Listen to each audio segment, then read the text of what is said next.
할렐루야. 이 자리에 함께 하시는 성도님들과 방송을 통해 기도의 자리를 지키시는 모든 성도님들에게 그리스도의 십자가의 은혜와 참된 평화의 역사가 함께 하시기를 주님의 이름으로 축원합니다. 오늘 말씀의 제목은 이제는 하나님의 백성이요입니다. 거대한 체스판, 폴란드 출신의 지비그뉴 브렌진스키라는 사람이 쓴 책입니다. 이 사람은 미국 카터 대통령의 안보 담당 보좌관을 역임하고 미국 국가안전보장회의의 사무국장까지 지냈던 미국 안보의 핵심적인 인물이었습니다. 그리고 이 브렌진스키가 일선에서 물러난 다음에 1997년에 쓴 책이 바로 거대한 체스판입니다. 이 책의 주요 내용은 미국이 앞으로 30년간은 세계의 패권을 유지할 텐데 30년 뒤에는 이 패권을 유지할 수 있을지 보장할 수 없다라고 하는 것입니다. 그래서 미국이 만약 계속해서 전 세계의 패권을 유지하고 싶다면 유라시아 대륙을 체스판 삼아서 체스를 잘 둬야 한다라고 이야기합니다. 특별히 이 책에서 동아시아 전략이 나오는데 한국도 잠깐 언급이 됩니다. 한국은 중국과 일본 사이를 조율하는데 필요한 주요 전략지라고 짧게 언급하고 넘어갑니다. 이 책이 나온 지 20년이 넘었기에 세계적으로 한국의 위상과 동아시아 정세도 많이 바뀌었겠지만 이 책이 한국어로 번역되어서 처음 나온 2000년에는 한국이 장기판에 졸 정도밖에 안 되는구나 하면서 이 거대한 세상에서 나는 무슨 일을 할 수 있을까 생각했던 사람들의 반응이 기억이 납니다. 지금 전 세계가 세계화, 지구화가 되었다고 말합니다. 사람들이 진출할 수 있는 세계가 더 넓어졌지만 여전히 사람들은 이 거대한 세상 속에서 나의 존재, 내가 무엇을 할 수 있을지에 대해서 고민을 합니다. 오늘 베드로전서 2장은 세계의 패권을 쥔 거대한 로마 제국 안에서 그리스도인들이 어떤 존재가 되어야 하는지 알려주고 있는 것입니다. 오늘 말씀을 통해서 이 거대한 현실 세계 속에서 세상을 향한 우리의 부르심이 더욱더 풍성해지는 은혜가 있기를 축원합니다. 첫 번째로 멈추지 않는 그리스도인이 되어야 합니다. 멈추지 않는 그리스도인이 되어야 합니다. 4절부터 8절 말씀에서는 우주적인 아주 큰 집이 지어져 가고 있다라고 말합니다. 그리고 그 집을 5절에서 신령한 집이라고 베드로 사도는 표현하고 있습니다. 베드로 사도는 오늘 본문 말씀에서 두 가지 집이 지어져 가고 있음을 전제하고 있습니다. 하나는 하나님께서 지어가고 계신 집이고 또 하나는 이 세상의 건축자들이 짓고 있는 집입니다. 한 집은 산돌이신 예수님이 중심이 되어서 산돌들이 모여져서 하나님께서 지어가고 계시는 집이라면 또 한 집은 이 세상의 건축자들이 짓고 있는 집으로 오랜 기간 정치 지도자들에 의해서 지어져 갔던 집입니다. 또 자본주의가 들어오면서는 금융가의 큰 손들이 짓고 있는 집이기도 합니다. 또 과학기술이 발전한 다음부터는 글로벌 기업들이 세상을 주부르듯이 짓고 있는 집이기도 합니다. 사실 우리가 직접적으로 보는 이 세상에는 이 세상의 건축자들이 짓고 있는 집, 거대한 세상이 짓고 있는 집들을 보게 됩니다. 하지만 베드로 사도는 우리 눈에 보이지 않는 집이 있다. 그것은 바로 하나님이 짓고 계신 신령한 집이라고 이야기합니다. 그리고 이 세상의 건축자들이 짓는 집과 하나님이 짓고 계신 집의 결정적인 차이에는 예수 그리스도가 있다라고 이야기합니다. 4절에 예수님께서 사람들에게 거절되었고 버림받았다라고 말합니다. 사실 예수님은 이 땅에 오셨을 때부터 사람들에 의해서 거절되어 왔습니다. 예수님이 태어나실 때는 헤롯에게 거절되었고 공생애를 시작한 다음에는 이스라엘과 심지어 고향 친척들에게도 배척을 받으셨습니다. 왜냐하면 예수님이 이 세상의 건축자들이 짓고 있는 집과 전혀 다른 집을 지으려고 한다고 생각이 되었기 때문입니다. 특별히 4절, 6절, 7절에서 예수님을 돌이라고 표현하는데 이 돌이 보배로운 돌이라고 강조를 합니다. 하나님께서 예수님을 너무나 귀하게 여기신다라고 하는 표현입니다. 그리고 이런 예수님께서 하나님께서 지으시는 집의 중심이 되어주십니다. 그래서 오늘 본문 말씀에 예수님을 모퉁이돌이라고 이야기하고 있는 것입니다. 모퉁이돌은 건물 외곽에 위치한 중심이 아닌 저변부에 있는 돌이라고 생각할 수 있는데 팔레스타인 지방의 건축물들을 보면 이 모퉁이돌의 건물의 중추 역할을 감당했습니다. 모퉁이돌을 놓고 그 돌을 중심으로 집을 짓는 것입니다. 다시 말해서 집을 짓는데 없어서는 안 될 돌이 바로 모퉁이돌인 것입니다. 그런데 이 돌이 산돌, 살아있는 돌이라고 이야기합니다. 예수 그리스도께서 살아있는 돌이신데 동시에 4절에는 우리도 살아있는 돌이다라고 이야기합니다. 그러니까 하나님께서 짓고 계신 집의 그림은 시멘트나 돌을 쌓아 올린 건축물이 아니라 일종의 살아있는 유기체 같은 것입니다. 그럼에도 굳이 돌이라고 하는 단어를 사용하고 있는 이유는 확고함, 흔들리지 않음을 강조하기 위한 것입니다. 유기체인데 단단하게 지어가고 있는 집이다라고 하는 것입니다. 나아가 5절에는 우리도 예수님처럼 산돌이라고 이야기합니다. 이 말은 우리가 예수님과 같은 동질성을 지니게 되었다, 예수님의 지위와 특권이 우리에게 주어졌다라고 하는 놀라운 축복의 말씀입니다. 우리는 이 세상 속에서 세상이 보기에 평범해 보일 수 있지만 사실은 영적인 세계에서 보면 우리는 하나님께서 지어가시는 집의 중추 역할을 감당하고 있는 존재들입니다. 베드로 사도는 1장에서 그리스도인들을 나그네라고 표현을 했습니다.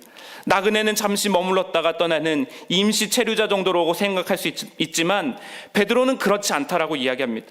그리스도인의 나그네된 인생은 별 볼 일 없는 인생이 아니라 하나님의 부르심을 받은 존재, 하나님의 신령한 집을 이 땅 위에 짓기 위해 예수 그리스도의 특권을 부여받은 존재다라고 이야기합니다. 그래서 4절 끝부분에 우리가 예수께 나아간다라고 말합니다.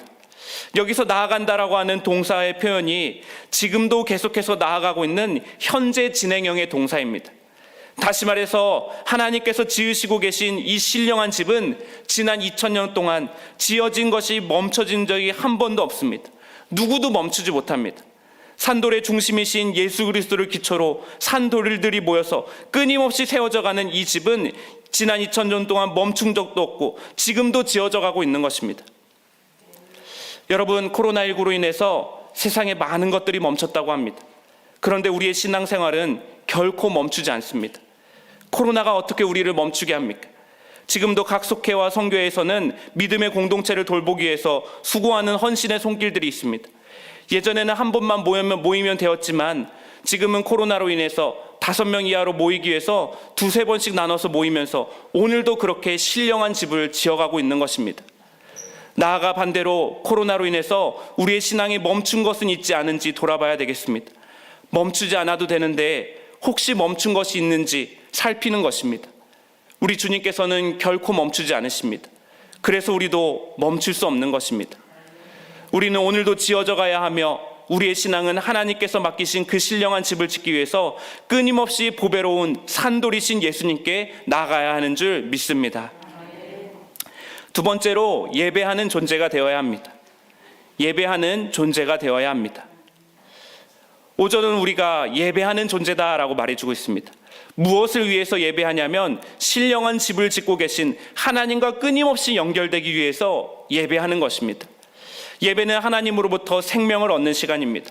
하나님으로부터 진리를 깨닫는 시간입니다. 하나님으로부터 온전한 사랑을 받아 누리는 시간입니다. 그리스도인의 삶에 예배하는 시간이 사라져버리면 하나님 없이 자기만의 집을 짓고 있는 세상과 별다른 차이점이 없는 삶을 살게 됩니다. 물론 여기서의 예배는 형식적이지 않고 신령과 진정으로 하나님과 연결되는 것을 의미합니다. 그렇다면 5절에서 하나님께서 기쁘시게 받으실 제사는 무엇일까요? 헌금 생활이나 찬양의 고백이나 설교를 듣는 시간도 의미할 수 있습니다.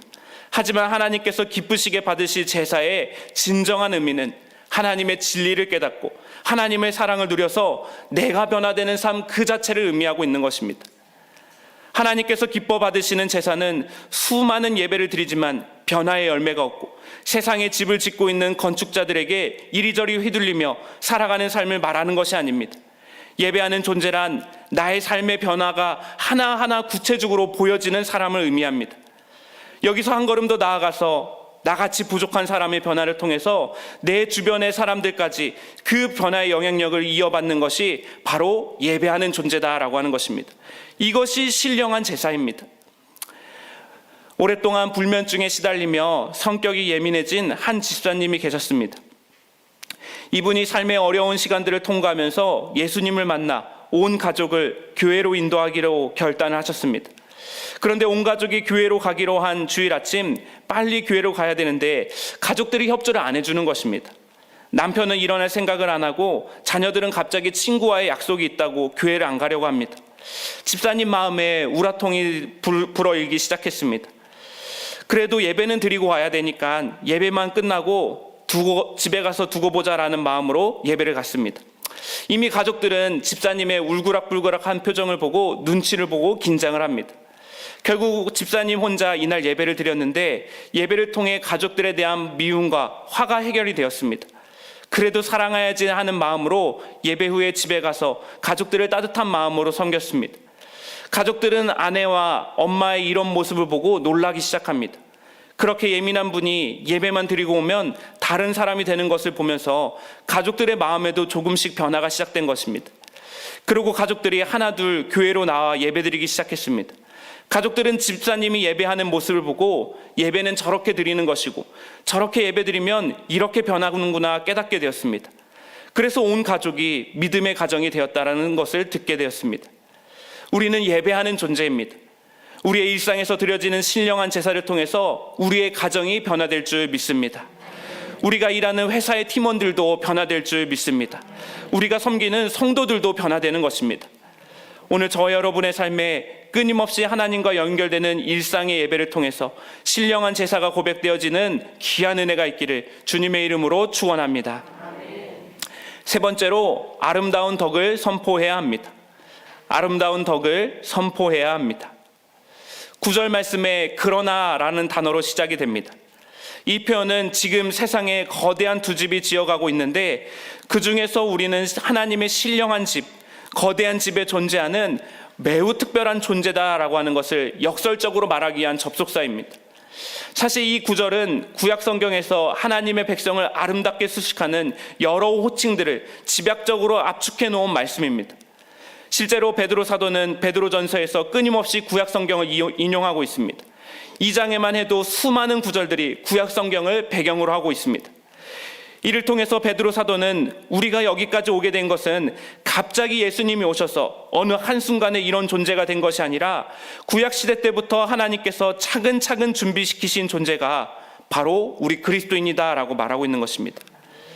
그래서 택하신 족속, 왕같은 제사장, 거룩한 나라, 소유된 백성이라고 우리 그리스도인들을 호칭하고 있는 것입니다. 특별히 베드로전서를 회람했던 그리스도인들은 로마 제국에서 뿔뿔이 흩어져 있는 사람들이었습니다. 그리스도인들이 한 곳에 모여있지 못하고 흩어져 있기 때문에 로마 제국에서 지극히 작은 소시민으로 대부분 살아갔을 것입니다. 하지만 그리스도인들은 이 거대한 세상의 순응에서 그저 세상의 흐름에 따라 이리저리 휘둘리는 존재로 살아가는 것이 아니라 택하신 족속으로, 왕같은 제사장으로, 거룩한 나라로, 소유된 백성으로 하나님의 부름을 받은 존재다라고 그것을 잊지 말라고 베드로 사도는 당부를 하고 있는 것입니다. 그리고 이 부르심의 궁극적인 목적은 아름다운 덕을 선포하는 것이다라고 말합니다. 여기서 덕은 아레테라는 단어로 하나님의 탁월하심을 의미합니다. 특별히 죄와 더러움과 죽음의 어둠 한가운데 있던 사람들을 하나님의 경탄할 수밖에 없는 빛 가운데로 불러주신 그 구원의 능력이 바로 하나님의 탁월하심이다라고 하는 것입니다. 그리고 우리가 하나님의 그 덕을 입은 사람들입니다. 우리의 삶이 하나님의 탁월하심을 드러내는 유일한 증거다라고 하는 것입니다. 그래서 다른 사람이 아닌 우리 그리스도인들을 통해서 하나님의 아름다운 덕을 선포하게 하시는 것입니다. 옛말에 먹을 가까이 하면 검어진다라는 말이 있었습니다. 나쁜 사람을 자주 사귀거나 좋지 않은 장소에 자주 왕래하면 검게 물들기 쉽다라는 말입니다. 하지만 우리는 이 말을 역으로 생각해 볼 필요가 있습니다. 어느 날 예수님께서 길을 가던 중에 나병 환자가 다가왔습니다. 나병 환자는 원하시면 나를 깨끗하게 하실 수 있나이다 라고 요청을 합니다. 예수님은 그를 불쌍히 여기시고 그에게 손을 대셨습니다. 그리고 나병 환자가 고침을 받았습니다. 혈루증 앓는 여인도 마찬가지였습니다. 그 여인은 예수님의 옷깃을 만지고 병이 나았습니다. 율법에 의하면 죄인이나 병자와 접촉하면 함께 더러워집니다. 그래서 그들과 거리를 두고 멀리하는 것이 율법주의자들의 거룩이었습니다. 그런데 그들이 이해할 수 없는 일들이 일어난 것입니다. 분명 죄인이나 병자를 가까이 하면 검어지고 더러워져야 하는데 오히려 그들이 깨끗게 된 것입니다. 이것이 예수님의 탁월하심입니다. 율법주의자들의 거룩은 분리의 거룩이었지만 예수님의 거룩은 아름다운 덕을 전파하는 접촉의 거룩이었다라고 하는 것입니다. 예수님이 죄와 죽음을 이기신 생명의 주님이시기 때문에 가능한 일이었습니다. 그리고 그 예수님이 우리 안에 거하십니다. 우리의 부르심은 이 거대한 세상을 피해서 우리만을 위해서 숨어 지내는 부르심이 아니라 세상으로 나아가 우리 안에 계신 예수 그리스도의 아름다운 덕을 선포하는 부르심인 줄 믿습니다. 그래서 베드로전서 2장 13절부터 17절까지는 세상의 모든 사람을 존중해야 되며 세상을 섬기라고 이야기합니다. 또 17절 이하에서는 그리스도가 고난을 받으신 것처럼 우리도 그 본을 받아서 참고 견디며 아름다운 덕을 선포해야 된다라고 이야기합니다. 오늘 저와 여러분의 삶에 세상 속에서 아름다운 덕을 선포하며 세상을 그리스도의 향기로 문드리는 귀한 역사가 나타나기를 주님의 이름으로 간절히 축원합니다. 함께 기도하시겠습니다. 우리를 택하시고 왕같은 제사장으로 부르신 하나님, 자격 없는 우리에게 오늘도 보배로운 산돌이신 주님과 더불어 신령한 하나님의 집을 짓는 그 일에 참여케 하시니 감사를 드립니다. 우리의 삶이 하나님을 기쁘시게 하는 예배하는 삶이 되기 원하오니 이를 통하여 이 세상 가운데 아름다운 덕을 선포할 수 있는 은혜가 우리의 삶을 통하여 흘러나갈 수 있도록 축복하여 주시옵소서. 그래야해서 오늘 하루가 하나님께서 우리에게 주신 부르심 앞에 귀하게 반응하며 나아갈 수 있는 복된 한날이 될 수 있도록 인도하여 주시옵소서. 이 시간 하나님 앞에 진실한 마음으로 물질을 구별하여 드린 귀한 손길들이 있습니다. 주께 올려드린 이 손길마다 하나님께서 더욱더 풍성한 은혜로 채워주시고 드린 것보다 채우시는 것들이 더욱더 풍성해질 수 있는 은혜들을 허락하여 주시옵소서. 오늘의 한날 가운데 평강의 은혜들을 허락하실 것들을 믿사오며 우리 주 예수 그리스도의 이름으로 기도합니다. 아멘.